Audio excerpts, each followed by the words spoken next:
Winters across the U.S. and in our area are getting warmer, and that's changing the plant hardiness zones, or areas where certain plants are more suitable for growing. Shelby Kluber sits down with the Illinois State Climatologist Trent Ford to learn about the latest plant hardiness zone map and what the trends mean for our region. We are joined now by Trent Ford, Illinois State Climatologist. Thank you so much for being here with us. Yeah, thanks, Shelby.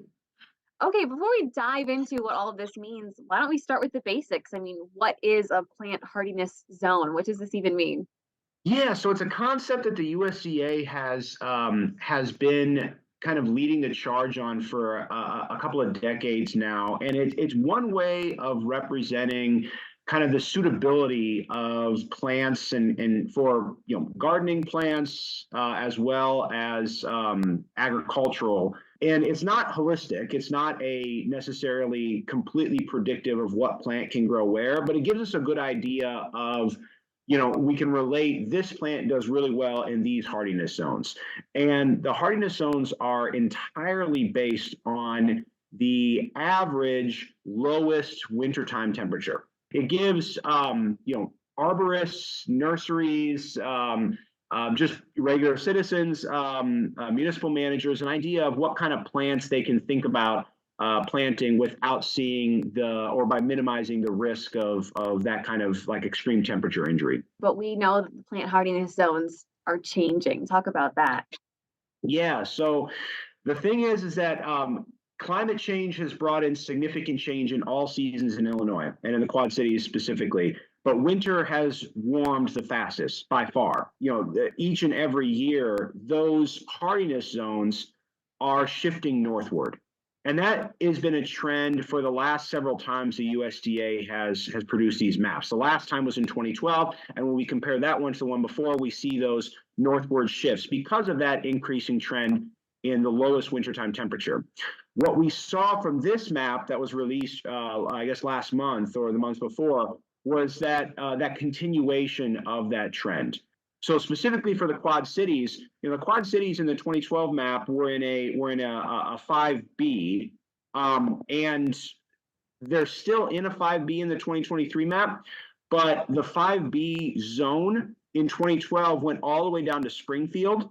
Now the 5B zone is in Peoria. Part of the kind of the northern edge of Rock Island County was close to a 5A. That 5A has moved quite a bit farther north, is almost outside of Whiteside County in the most recent map. So we're seeing that trend northward continue. That's consistent with that warming trend of the wintertime. Wow. People might say, okay, so it's a little bit warmer in the winter. It doesn't sound like a bad thing, but really, what's the impact of this? Yeah, I mean, we should acknowledge there are benefits to a warming winter. One is that we talk about the exposure to plants to extreme cold, but also people, especially those who are housing insecure, are just less exposed to extreme cold, which hopefully reduces health impacts.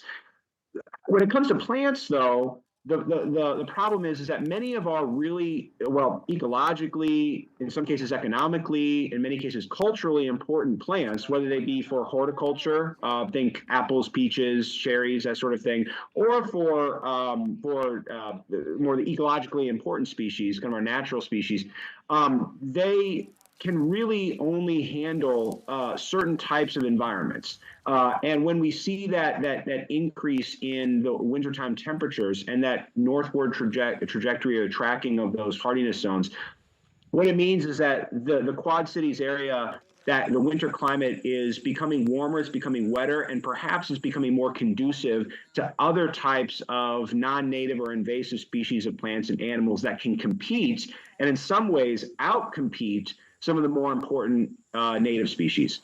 And so it doesn't mean that those Montmorency cherries, for example, that you've been able to grow in the Quad Cities for decades, all of a sudden you're not going to be able to grow it, or your tree's going to just all of a sudden die.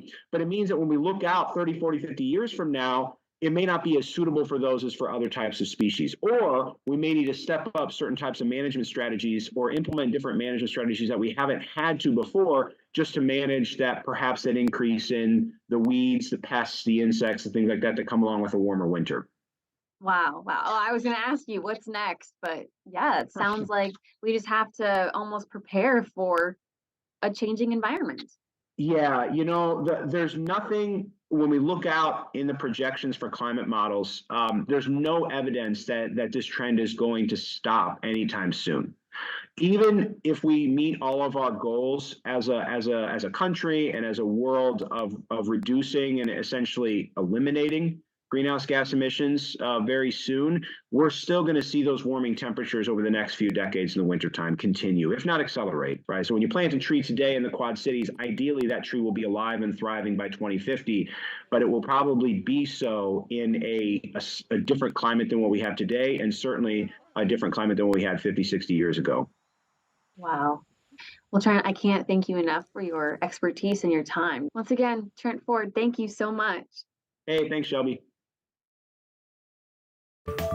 And if you'd like to learn more about these changing hardiness zones, you can head over to our website, WQAD.com, and click the As Seen on TV tab.